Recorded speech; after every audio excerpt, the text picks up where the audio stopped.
नमस्कार सबैजनालाई। यो मेरो भिडियो नेपाल सरकार र नेपाली जनताको हितको लागि छ।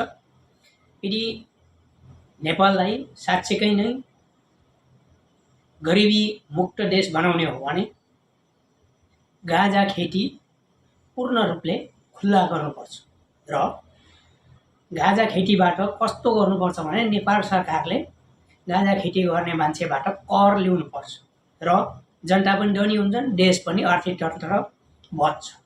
त्यही भएर देशमा पैसा पनि भित्रिन्छ, जनता पनि गरिबीबाट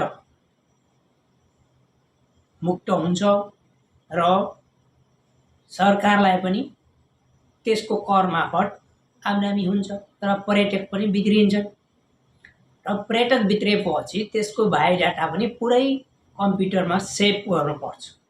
कसरी भनेपछि जुनै बोर्डरमा इन्डियादेखि होस् या बङ्गलादेशदेखि भुटानदेखि जटादेखि भए पनि नेपालमा भित्रिने प्लेनबाट होस् या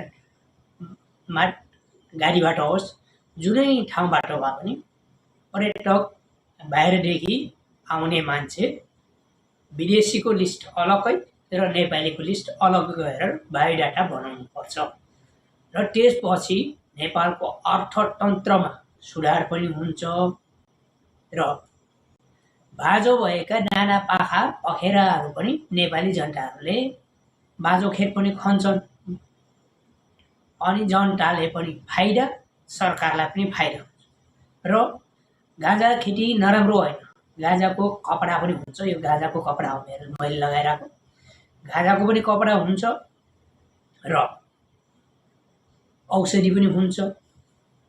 त्यसको नशा मात्रै होइन कि लागु पदार्थ मात्रै हुन्छ भन्ने छैन कि। त्यसको फलको तेल हेर्नु त, तेल निकालेर खानुस् तपाईँ। क्यान्सरलाई जिताउँछ, क्यान्सर रोगलाई जिताउँछ गाँजाले। गाँजा यस्तो चिज हो। त्यही भएर गाँजालाई नेपालमा पूर्ण रूपले खुल्ला गर्नुपर्छ। कसरी खुल्ला गर्नुपर्छ भनेपछि नेपाल सरकारले पूर्ण रूपले खुल्ला गर्ने र नेपाल सरकारले खुल्ला गरिसकेपछि जो खेतीपाती गरेछन् मान्छेहरूले तिनीहरूले चाहिँ दर्ता अनिवार्य दर्ता गर्नुपर्ने। मैले गाँजा खेती गरिरहेको छु, मेरो कटिङ नहोस्, काटफाट नगरिदिनु भनेर सरकारसँग त्यो प्रमाणपत्र ल्याउने र प्रमाणपत्र लिइसकेपछि त्यो गाँजा खेती गर्न पाउने त्यो हुनुपर्छ। त्यो भयो भने नेपाली जनताहरू पनि बेरोजगारीबाट पनि विदेशी पलायन पनि कम भइन्छ। आखिरीमा गाँजा खेतीबाट वर्षमा तपाईँको 4-5 लाख कमाइन्छ भने विदेश किन आउनु पर्यो नेपालीले, होइन? त्यही भएर हामी नेपालको भविष्य चाहिँ गाँजा खेती पूर्ण रूपमा गर्नुपर्छ। तराई इलाका भन्दा पहाड इलाकाको गाँजा चाहिँ एकदम राम्रो हुन्छ, फल पनि राम्रो हुन्छ, त्यसको रस पनि राम्रो हुन्छ, त्यसको पातको मल, त्यो मल एकदम राम्रो हुन्छ र त्यो पात गाई बाख्राले छेर्ने बेलामा त्यो गाई बाख्राले खेलायो भने पनि त्यो पनि औषधि हुन्छ। अनेक थरीका छ के बोट एउटा, त्यसमा अनेक थरीकाको औषधि छ।